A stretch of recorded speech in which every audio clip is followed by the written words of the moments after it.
Thailand's so-called tiger temple might be controversial, but it's more popular than ever.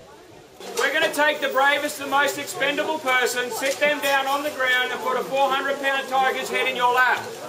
Having the full tiger experience here costs $140. You guys want the special?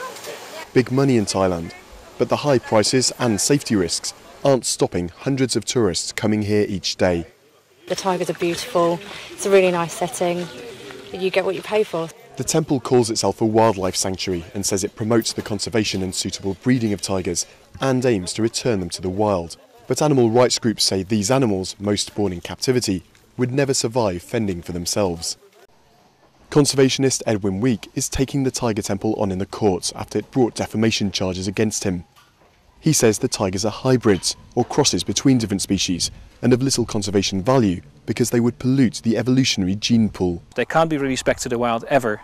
And so, for that reason, claiming that wildlife conservation is served by this project makes no sense at all. That the animals are so placid is for many critics proof they're drugged.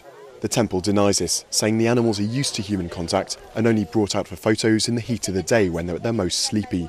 But NGO Care for the Wild International carried out a 2-year investigation into the temple. It says it found evidence of severe animal welfare problems and unlicensed cross-border movements of tigers.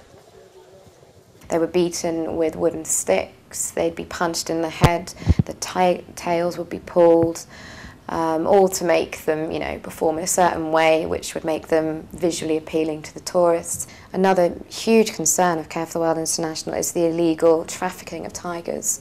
We found evidence that the Tiger Temple is involved with illegal tiger trafficking with a tiger farm in Laos. What about the allegations of abuse and torture? Tomorrow, for today, everything is finished, we close. The Tiger Temple declined repeated requests for an interview and refused to comment on any of the allegations. Thailand's tourism authority says its position is neutral. It will give directions to the site if asked, but doesn't promote it. Not that the temple needs much promotion.